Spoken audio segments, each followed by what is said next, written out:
ओम नमः शिवाय।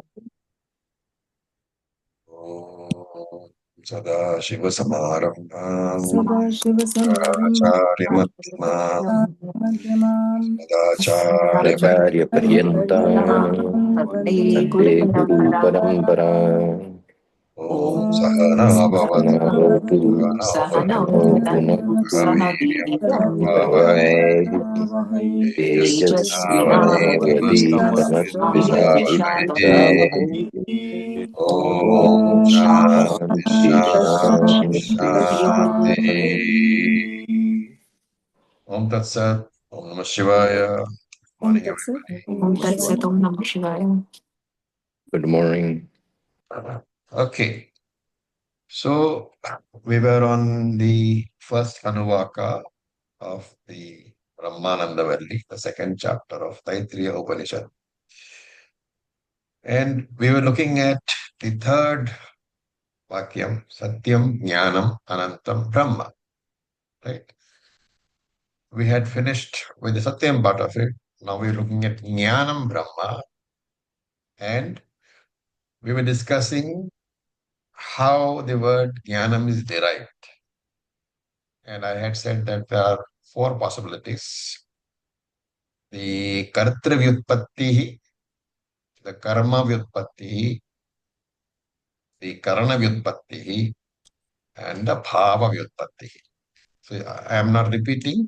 I am assuming that you have all revised the earlier class, last class, where we had discussed this in detail. And I had also put in the group the four different vyutpattis, derivations from the root nya. Right? That was put in as a group. So I presume we have clarity on what are the four vyutpattis. Okay.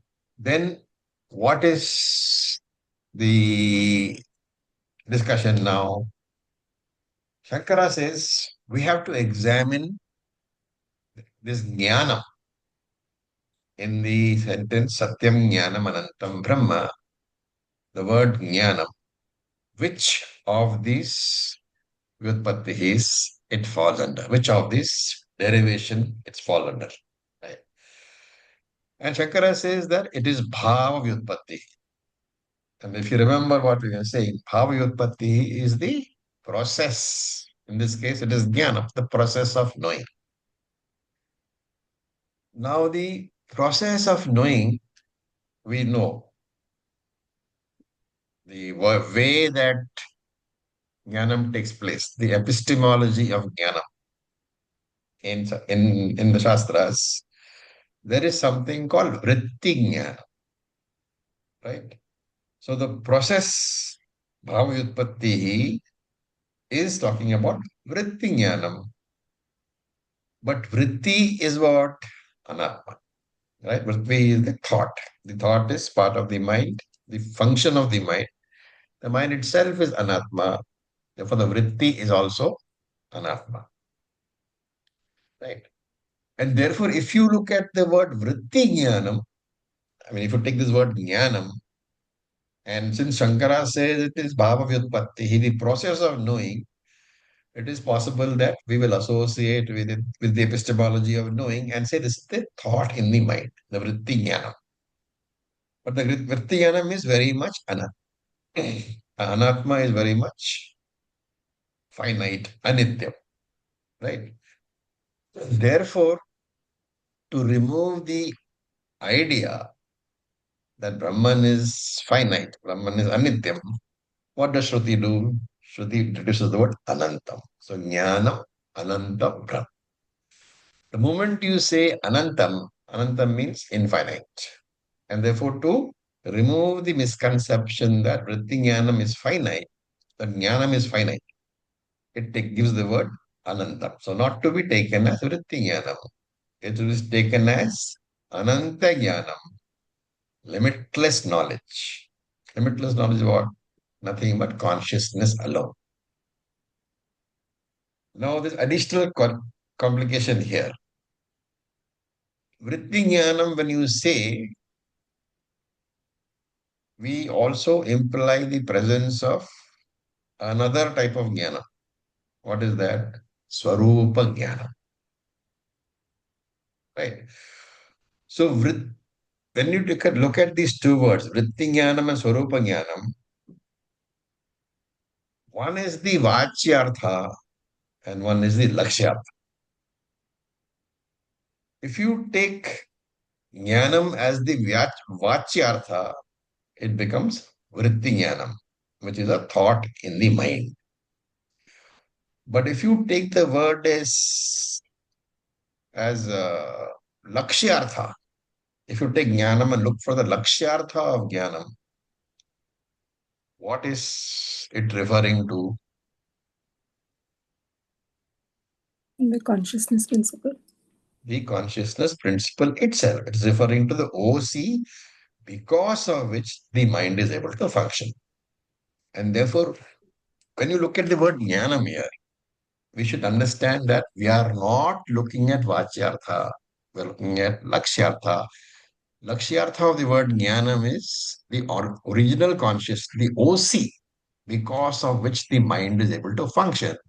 In other words, you have to take Jnanam as Rupa Jnanam.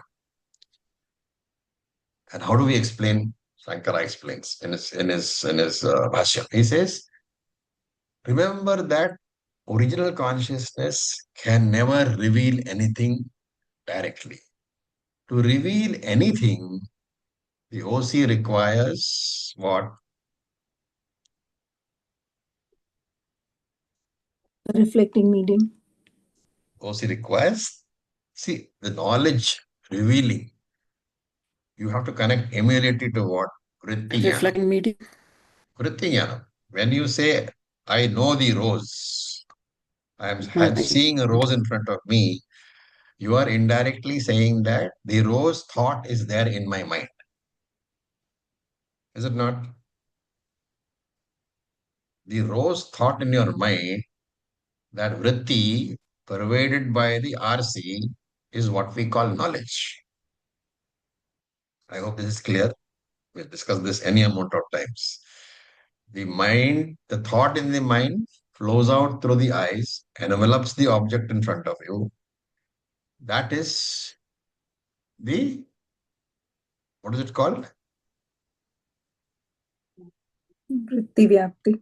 Vritti Vyapti. Vyapti. Simultaneously, remember the thought simultaneously has got consciousness in it, and therefore, even as the vritti wraps the object, in this case the rose, the consciousness also pervades the object. That vritti plus consciousness is called jnana.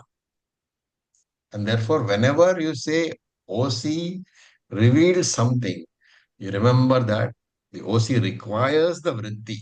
The vritti has to be pervaded by the RC, because OC is always pervading everywhere, right? But in this case, the OC is reflected in your mind, which is the RM, and that vritti flows out from the mind, and therefore the vritti already has the reflected consciousness, right? Therefore, whenever we say consciousness reveals something, remember that implied is the idea that the thought is there and therefore the mind is there. And therefore, even when we say that Swarupa Jnanam is eternal, is Nityam, we have to say that Vritti Jnanam is Anityam. Right? The Swarupa Jnanam is Nityam.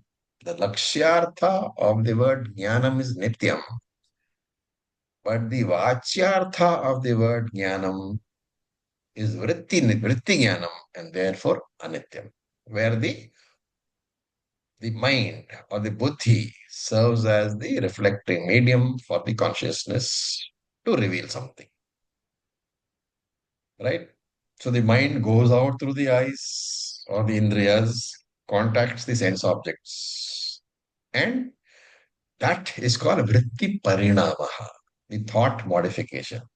So you should note that it is the mind alone or the vritti alone which comes out of the mind, which comes into contact with any sense object, because it is using the sense organs as a medium to flow out of the body. And this, the modification of the mind in the form of the vritti, which is enveloping the object, that is called Vishaya Ghata Akara Vritti. Right? The vritti, which is enveloping that particular object. And similarly, vrittis arise in the mind in the form of words. And vritti which arises in the form of the words is what?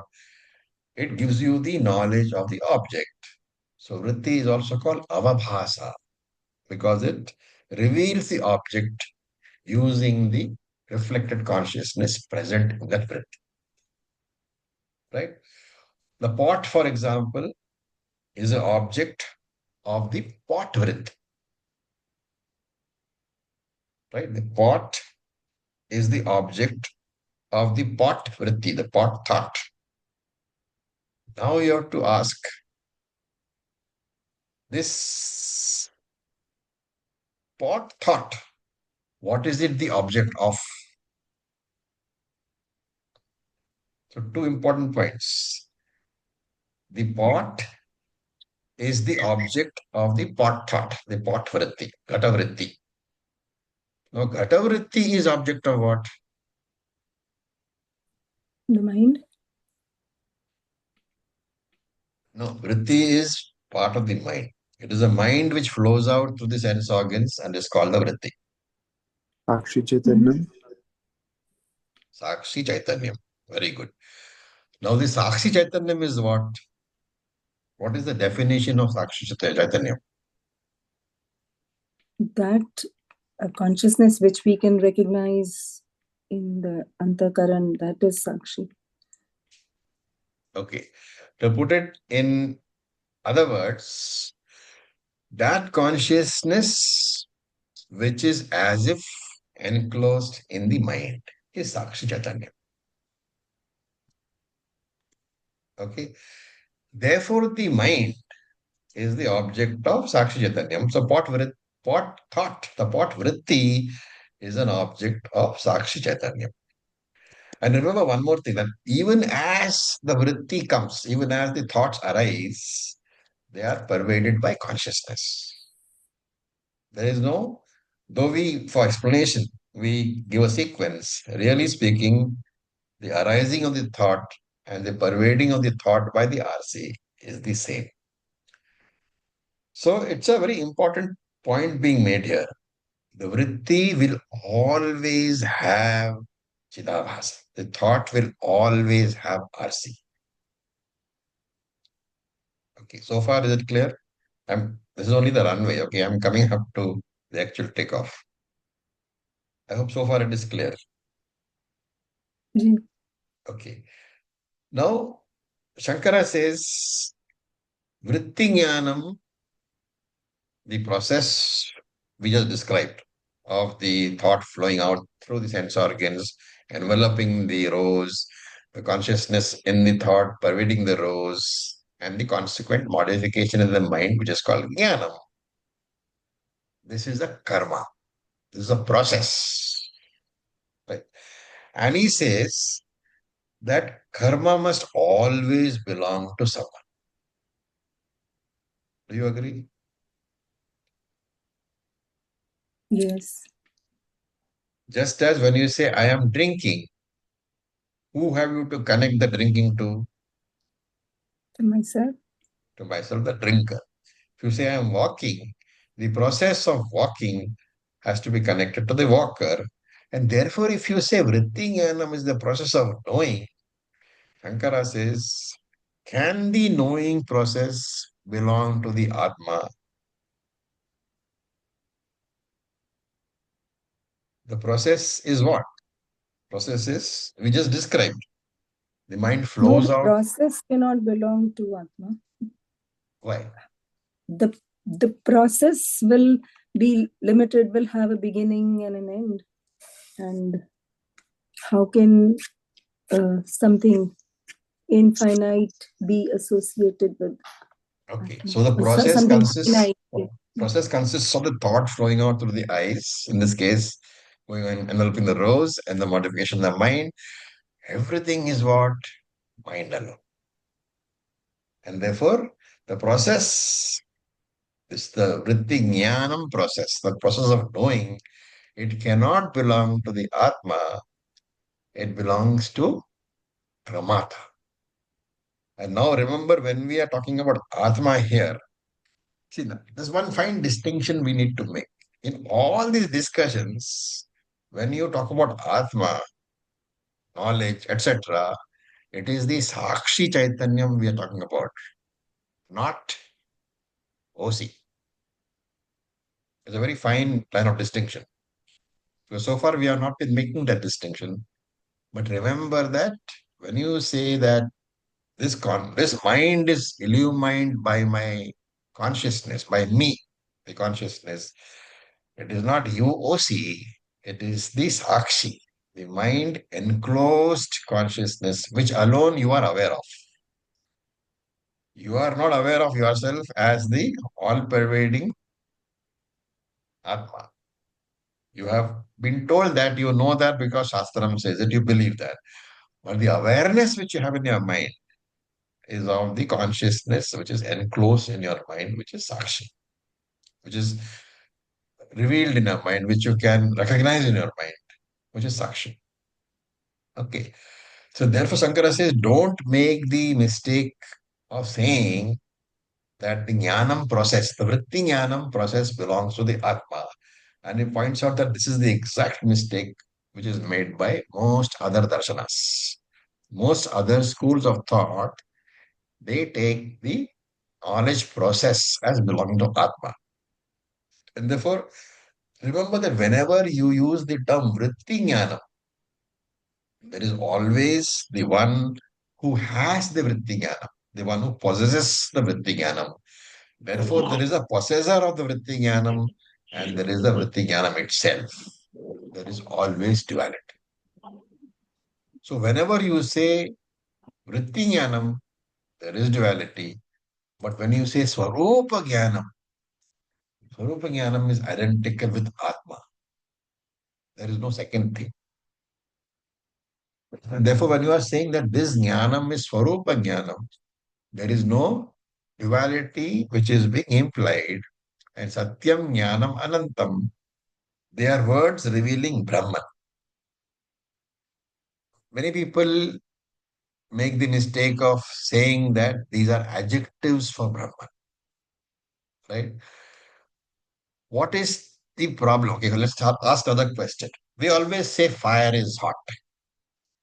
Right? When you say fire is hot, it's a very common English usage. And in grammar class, if you say which is the noun and which is the adjective, what will you say? Fire is the noun and heat is the adjective. Okay. Is there a problem with that thing? Yes, because heat is the nature of the fire itself. Heat is the very nature of the fire.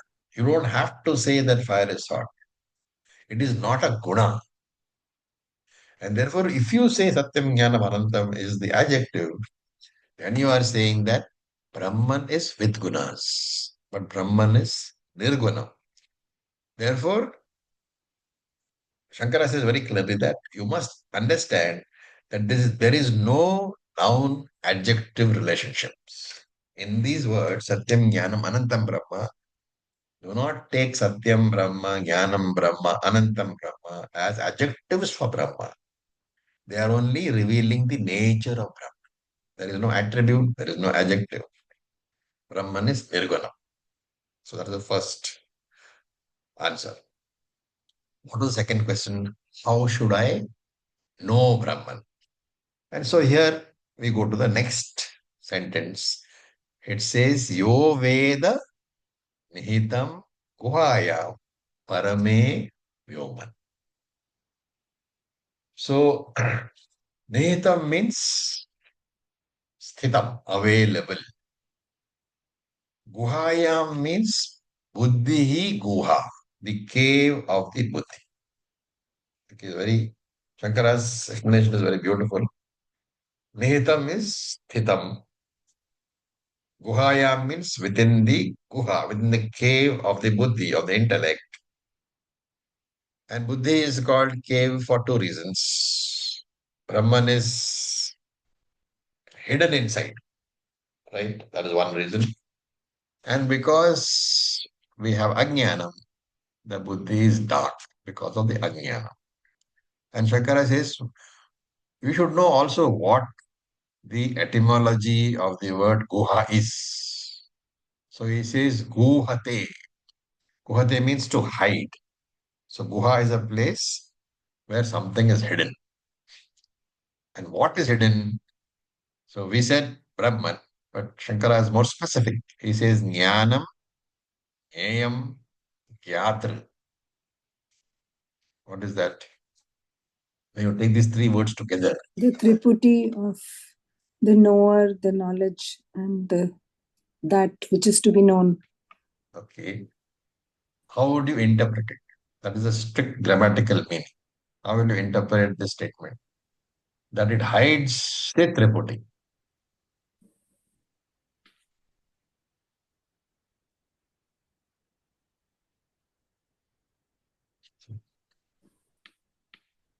Anybody?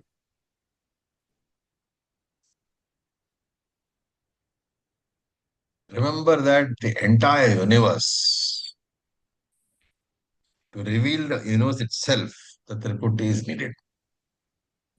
You are the Gyatra. You use your eyes and you see. The eyes is the jnanam part of it. You use the eyes and the jnayam. What is to be seen, you see. Therefore, the seer sees the whole universe using the process of seeing or the instrument of seeing. And that is represented by jnanam, jnayam, jyatram. The entire creation is the entire universe. The creation is a meta idea. Okay, because universe is visible universe, but you may have invisible lokas also. The entire creation is hidden in the in this buddhi. Okay. It's a very, very important statement. How is the entire creation is hidden in the buddhi? Shankara says, think of Shushupti Avastha. The whole creation has disappeared. Entire creation is as though hidden. And therefore, that buddhi is that place where the whole creation gets hidden. And then he says Parame. Parame means sacred. And Vyoman is Akasha, space.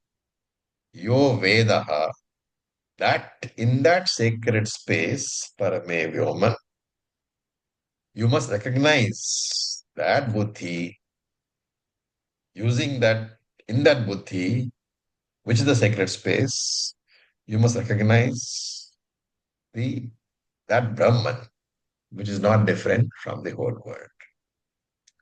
So in his commentary, of course, Shankara takes this Vyoman as Akasha. He takes Akasha the as the mind itself, Hridaya Akasha. And therefore, in that mind, you can recognize that thought. And in that thought, you should know that Chidahabhasa, RC is there. And wherever there is a RC, you should know that OC, Sakshi OC is also there. So that meaning of that, Yo Veda Nihitam Guhayam Parame Vyoman, in the thought, which is in the mind, which is in the buddhi, which hides the whole universe, you should recognize that there is a thought. In that thought, there is consciousness, RC. That consciousness, RC, means there is OC, which is the Sakshi. Therefore, that Sakshi I should recognize in my thoughts. Okay. Remember that we have seen this before, where विद्यते हृदयग्रन्थिः छिद्यन्ते सर्वसंशयाः क्षीयन्ते चास्य कर्माणि तस्मिन् दृष्टे परावरे.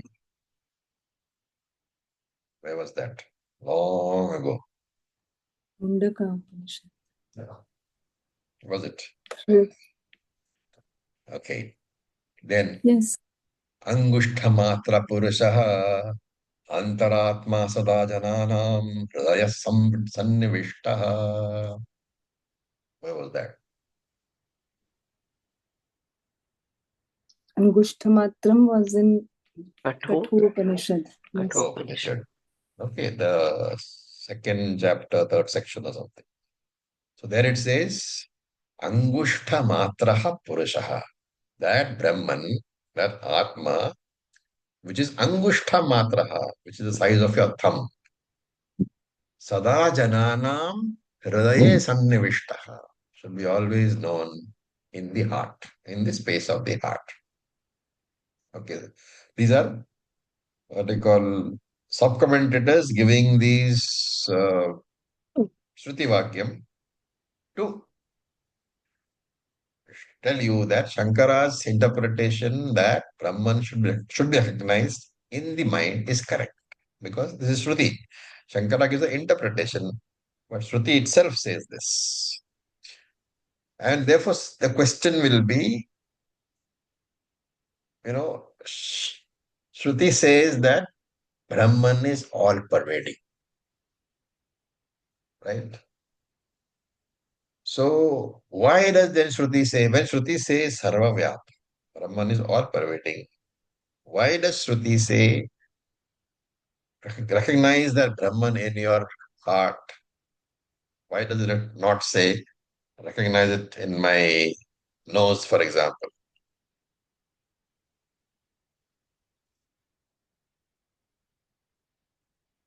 What is the answer? Heart is the seat of the mind. So you're saying I can't recognize Brahman in my nose?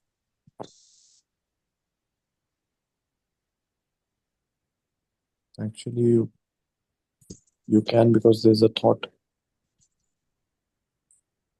What is there everywhere?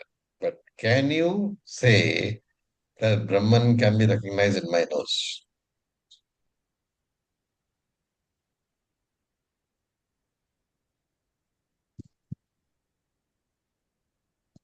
As No, existent. as existence, as Sat principle. So Brahman can be recognized in your nose as the Sat principle. But to recognize the Chit principle, the consciousness principle, the awareness of mind is required.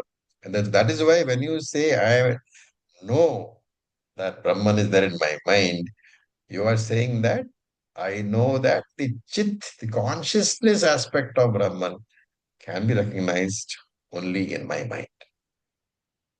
Remember that you cannot say Brahman can be recognized only in my mind as a general statement. You have to say consciousness aspect, the Chit principle is recognized in my mind. Sat can be recognized anywhere, either in your body or in the whole world. Okay. Then there was a third question. What was that? What is meant by moksha prapti? So the answer to that is so ashnute sarvan kaman saha brahmana vipaschit eti. So this is the discussion of what is moksha prapti, which is jnana phalam. So it's called phalasruti. So look at the words saha, that person. Which person? That person who has recognized that Brahman in his mind. Yo Veda Nihitam Guhaya Parame Vyoma. That person for whom that statement has become a fact. Saha, that person, that Brahmagyani, Ashnute. Ashnute means acquires or gains. What? Sarvan Kaman. All sense pleasures. Okay, Kaman here means sense pleasures. Sense pleasures means what? Vishaya Ananda. Pleasure gained out of objects. And there is a very important last word, saha. Saha means simultaneously. Simultaneously means what? Not in sequence. Okay. And that we have to discuss because if this Brahmajnani is acquiring all the pleasures simultaneously, how many pleasures are there?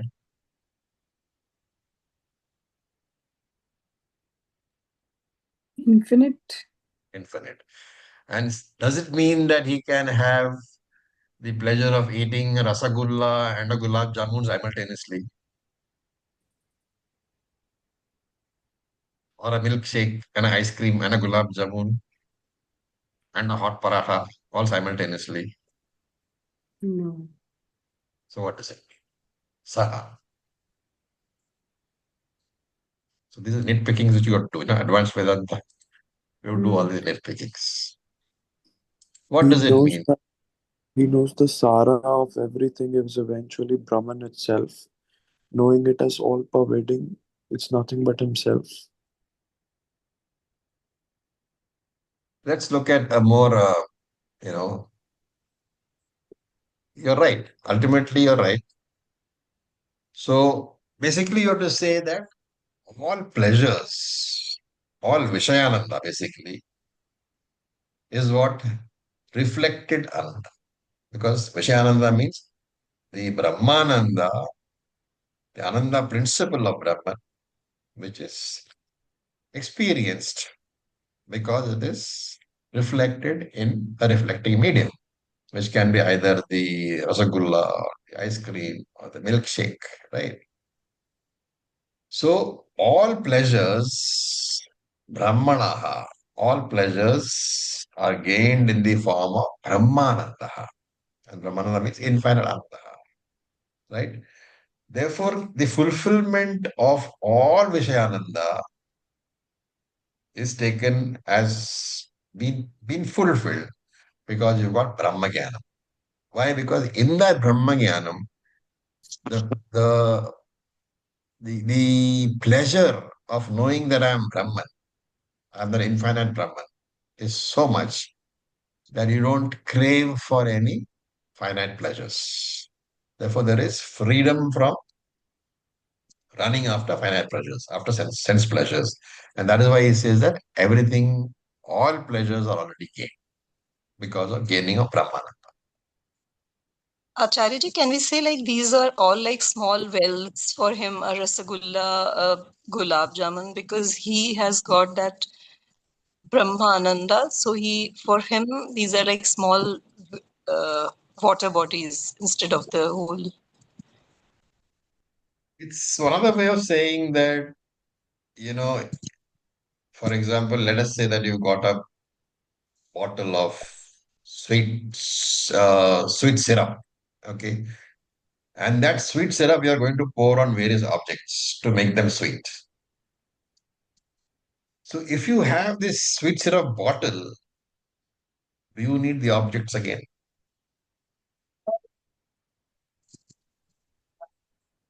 right? The source of that sweetness is syrup itself is available to you. The Brahmananda, which is the source of all Vishayananda, is available to you. Therefore, you know that Vishayananda means nothing. You are content with Brahmananda. Does it mean that Jnani will not enjoy Rasagulla? Does it mean that Jnani will not enjoy Gulab Jamun? He will, but he doesn't crave for it. That's what is meant by saying there is freedom from running after sense pleasures. Okay. Then Vipaschiteti. That is the next word. That means all knowing. Vipaschita iti. Vipaschita iti. Vipaschitaha iti. Sarvagnya is all knowing. This is the contextual meaning, which means what? All knowing means all illuminating. Sarva prakashakam. So this Brahman is the consciousness which illuminates everything. And we saw this in the prayer. Tasya bhasa sarvam idam vibhati. It is that consciousness, the revealing power of that consciousness, tasya bhasa sarvam idam vibhati, which reveals everything else in this universe. And the iti. Iti is the last one. Brahmana vipaschitaha iti. Iti indicates that the conclusion of the Rig mantra has taken place. And the Rig mantra started where? Tadeshabhyukta. No. Tadeshabhyukta means now comes the Rig mantra. Satyam Jnanam. Satyam Jnanam Anantam Brahma. So with that, the Rig mantra has been concluded. Okay. So you can get up and say that, I don't need to go and look for sense pleasures. As soon as I get Atma Jnanam, will I literally have all the sense pleasures?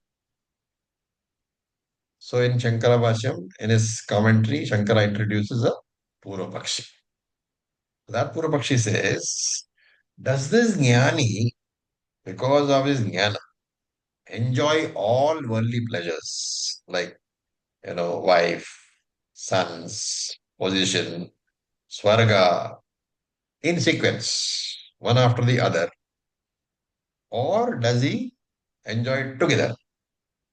For example, does he enjoy the pleasure of Putra in this life and the pleasure of Swarga in the next life? Shankara says, no, no, no. Saha here, the word Saha, Kaman Saha. Saha means Yugapat. Yugapat is simultaneous. And Shankara adds Ekaya Uplabdhaya, through one single perception. And he gives an example. Savitri Prakashavat. Just as the sunlight illumines all the objects in the world simultaneously, not in sequence.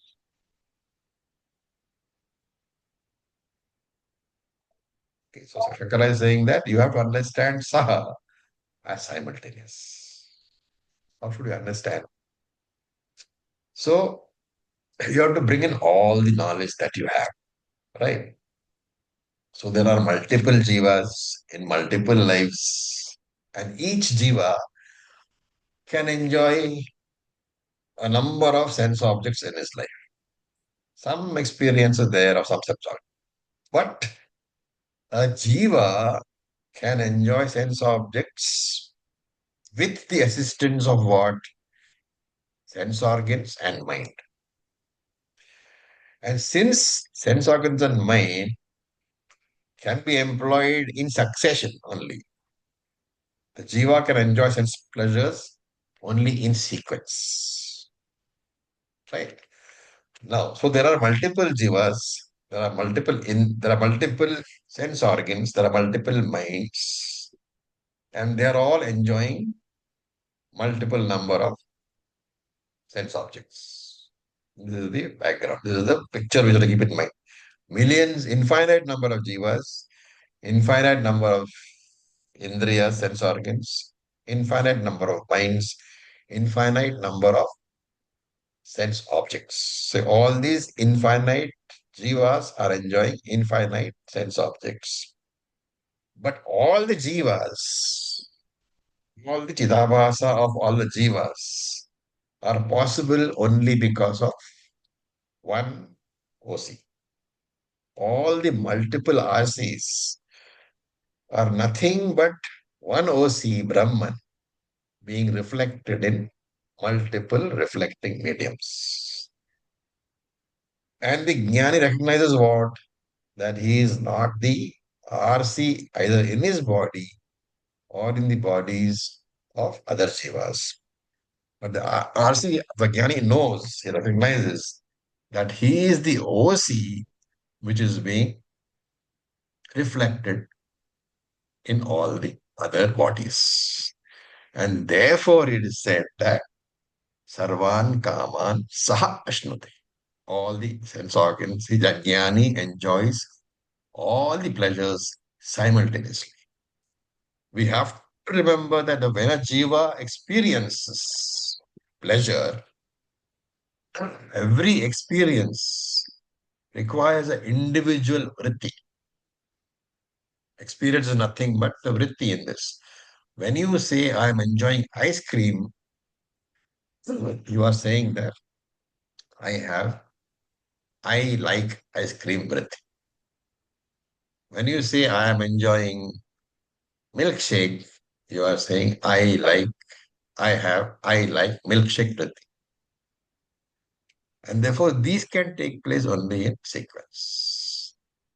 But Sakshi illumines everything in one general, all-pervading manner. The consciousness, Brahman, illumines all these bodies, all these jivas, is present, is pervading all these jivas in one general, all-pervading, in one sweep, you might say. And therefore, ekaya uplabdhavya is a very, very strong statement. It is worthwhile meditating upon. I'll give you another example. Supposing you are reading a book,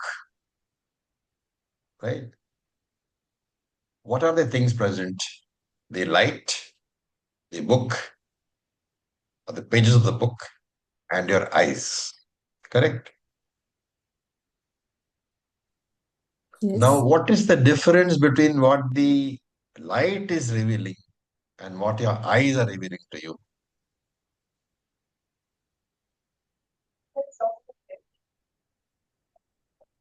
With the eyes will be revealed only the words which we read across the line. Eyes will reveal you the text of the book line by line or word by word. But the lines, the light illumines all the entire open text, open pages, 2 pages in one go, in one all-pervading view. Ekaya uplabdhavya. This is the example that it is the job of the light to reveal everything. But because of the restriction of your eyes, you are not able to see the whole thing, read the whole thing in one go. You go line by line. And this is what is being said when you say, so ashrute sarvan kamat saha. Okay. Is it okay so far? Any questions? Acharya, like you mentioned before, it's a cognitive understanding and not an experience. So with this, the the vritti part is over. Now this vritti is which part? The short explanation. You don't get confused with two vrittis. We said there is an essential statement, then there is a short explanation, then there is the vyakyanam, the detailed explanation. So from the next part, tasmadva etasmat atha akara sambhutaha, the vyakyanam begins. The detailed explanation begins. So which we will enter into. Let's briefly review what we have done so far. The first question was, what is Brahman? Right? The definition was Satyam Jnanam Anantam Brahma. And we saw that particular portion, Brahman is introduced as universe Jagat Karana. Right? That when you say Satyam Jnanam Anantam Brahman, it is Swarupa Lakshanam or which one? Swarupa Lakshanam, it's always there intrinsically. Always there. So it is not Tatastha Lakshanam, right? So Satyam Jnanam Anantam Brahma is the Lakshyartha. Now when we say Tasmat Etasmat Atmana Akara Sambhutaha, we are introducing what? Brahman is the Karanam for the universe. And this is what is known as what? Tatastha Lakshanam. Right? When Brahman is recognized as myself, the witness consciousness, it is called Atma, Sakshi or Atma. Now the point is, in our daily experience, we find that any product that you see has got two causes. One is the material cause, and one is the efficient or what we call intelligent cause. Only when both causes are present, can the product come into being? So now we are talking about the universe. So Brahman is Nimitta Karanam or Upadana Karanam. We have seen in Mundaka Upanishad. What is it? In Mundaka, that Urnanabhi example was given, which showed that the spider creates its own web from within itself. Okay. And so it's both, it's the nimitta as well as the Yes. upadana For karan. Mundaka Upanishad example was given to show that Brahman is both Nimitta Upadana Karanam. Right? Upadana Karanam, remember, is that matter, that material from which the universe is formed. And also because it is formed from that material, when the universe is resolved, it goes back into that material. Therefore, even when we say that Brahman is the cause, the material cause, remember that Maya is the creative Shakti, the intrinsic part of Brahman. So, and that Maya doesn't exist separately. Just like I can create a dream world where I'm dreaming, that power to create the dream world cannot exist separately from me. The power of your thinking cannot exist separately from you. So that's one important idea here, that any power cannot exist independent of the person who wields that power, the person who has that power. And if Maya is the actual power which creates the universe, that Maya cannot exist from the wielder of that power. Good morning, Kuka. Okay, this is who? This is Ishvara. Now, Maya creates the world from whatever we have studied in a particular order. Tattva Bodha, Tattva Bodha. The Bhuta Srishti, Bhautika Srishti, and even among the Pancha Mahabhutas, first comes Akasha, the subtlest, and last comes Prithvi, the grossest. Right? The Prithvi is perceived by all the sense organs. Whereas Jalam has got only 4 gunas. So you say Prithvi has got 5 gunas, Jalam has got 4 gunas, Agni has got 3 gunas. All this we have learned in Tattva. I hope you remember. This is what is being mentioned here. Right? So this portion is Srishti Prakarana, the process of revealing the Srishti. And Shankara wants to show that the product doesn't exist separately from the cause. The karyam cannot exist separate from the karanam.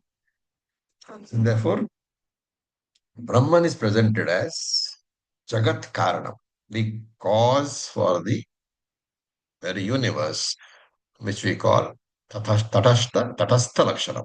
Right? So, Tasmad va,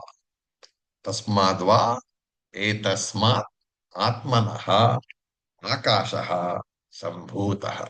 This is the first, that particular line which we are taking. The breakup is Tasmat Vai. Tasmat Va means Tasmat Vai. Tasmat means from that, Brahman. Vai is the uh, particle indicating emphasis. From that Brahman indeed.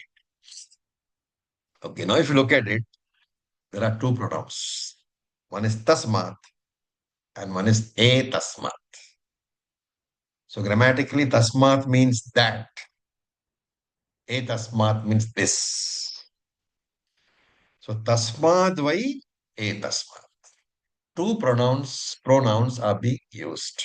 Tasmat, that, and E Tasmat, this.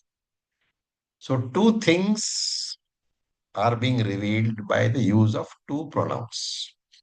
Tasmat means something which is far away. E Tasmat means something which is close. And Shankara in his commentary says that you should not get confused. Both the pronouns refer to Brahman only. Tasmat refers to Brahmavit apnoti param, Brahman. Etasmat refers to the one which is proximate, one next to you, which was referred to where in the Rig mantra, Satyam Jnanam Anantam Brahma Yove Netam Guhayam Parame Vyoman, etc. So when you look at this Tasmat, you should look at the first part of the mantra, Brahma with Apnoti Param, and Etasmat refers to the Rig mantra which is following that. Okay. Now, why is this Brahman called Atma? Because it says Tasmad va Etasmat Atmanaha. Why is Brahman called Atma? Because if you continue to use the word Brahman, our natural thinking process is such that you think of Brahman as an object other than yourself. But by replacing that Brahman with Atma, and Atma in Sanskrit means what? I. So by replacing that Brahman with Atma, it's easier for me to think of Brahman as myself. And therefore it says that Brahman is referred to by Etasma. By this Atma is the Atmanaha, is the inner essence of all jivas. And then he says, Akashaha Sambhutaha. Akashaha Sambhutaha. Sambhutaha means Samutpannaha. So Akashaha was born first. Samutpannaha was born. Bird supply was born first. From whom?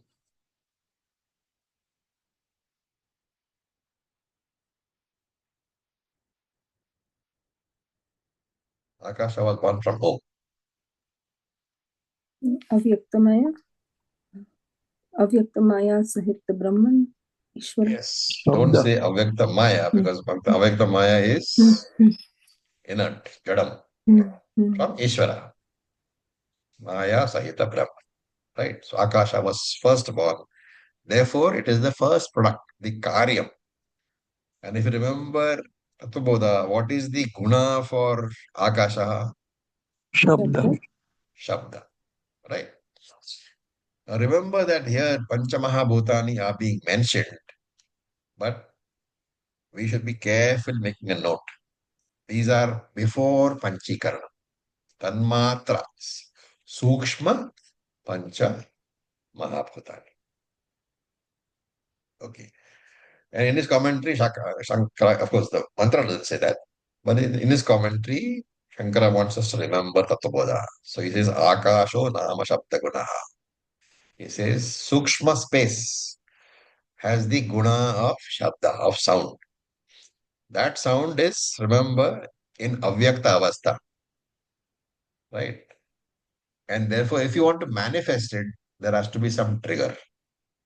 So when you clap your hands, what is being heard is the manifested version of the Sukshma Guna, Shabda Guna of Sukshma Akasha. Right? It gives an interesting, interpretation that all the alphabets, all the sounds in the universe are already present in a manifest form in Akasha. And only at the correct, when the correct trigger is applied, the sounds will appear. So when your mouth says ah, that sound appears. The mouth says ooh, that sound appears, and so on. Okay. And then Shankara gives another sentence. He says that Akasha is that which accommodates all substances which have got form. Okay, very important idea. Everything is accommodated by every formed substance is accommodated by the formless Akasha.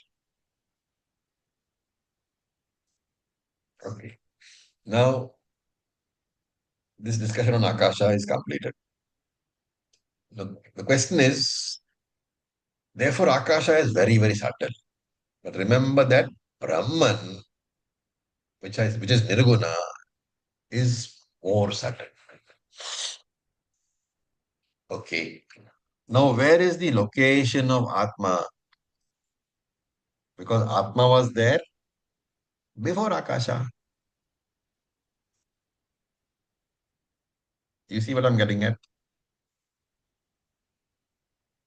Akasha is born Atma from is Brahman. beyond space and time. Atma, Atma is how beyond can space we? and time. But if you say Atma is there, you have to talk about location. And if you want to talk about location, you have to have space. But space came after Atma. So you're in a loop. Hmm. Okay, therefore, you have to say Brahman is always there. Where that there cannot be talked about in terms of spatial location. It is the only substance which exists. Okay, couple of quick points before we wind up. The universe has been born from Brahman, means Brahman is Nimitta Karanam as well as Upadana Karanam, as we saw in Mundaka. But here, in this mantra, remember that Brahman is being focused upon as Upadana Karanam, not the Nimitta Karanam. Because we are trying to establish that the Jagat, the universe, is Mithya. And therefore, the focus is on Upadana Karanam. And when we focus upon Upadana Karanam, we have to remember all that we have learned. Upadana Karanam is of two types. Parinami Karanam, Parinami Upadanam, and Vivarta Upadanam. What is the speciality of these two? Parinami Upadana Karanam produces a product, a karyam, which has the same level of reality as the Parinami Upadana Karanam. Very important point, distinction. Parinami Upadana Karanam produces a karyam which has the same order of reality as the Parinami Upadana Karanam. But the Vivarta Upadana Karanam produces a karyam which has a lower order of reality than the Vivarta Upadana Karanam. And that is why the rope is the Vivarta Upadana Karanam of the snake because of avidya, ignorance. Avidya is the support. In the same way, you, the waker, are able to produce the dream world only when assisted by avidya. Avidya in the form of sleep, nidra shakti. And therefore, when you are assisted by avidya, you, the waker, become the vivarta upadana karanam for the dream world. In the same way, we are saying Brahman assisted by Maya Shakti, Brahman assisted by Maya Shakti. Maya Shakti is nothing but Mula Vidya, Mula Avidya, right? It becomes the Vivarta Upadana Karanam for the world. I hope we are understanding each other.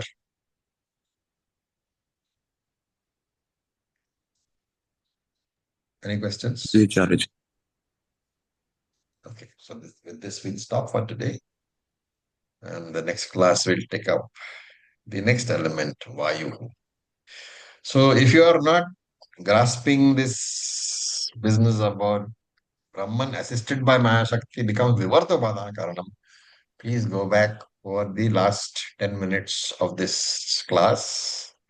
If you have any questions, please ask. Okay, in the group. And I will try to reply. It's very important to understand the difference between the two Upadana Karanams, Parinami and Vivarta. Both are Upadana Karanam. Do not confuse Vivarta Upadana Karanam with Nimitta Karanam. that confusion can occur. And therefore, please remember Nimitta Karanam, Upadana Karanam, which is of two types, Parinami and Vivarta. And the differences must be clear. Parinami will produce a product of the same order of reality. Vivarta will produce product of a lower order of reality. Om Purnamadah Purnamidam Purnat Purnamudachyate Purnasya Purnamadaya Purnam Eva Vashishyate. Om Shanti Shanti Shanti. Hari Om Om. Tat Sat. Om Namah Shivaya. Thank you for your Thank you, patience. Rabiji. Thank you.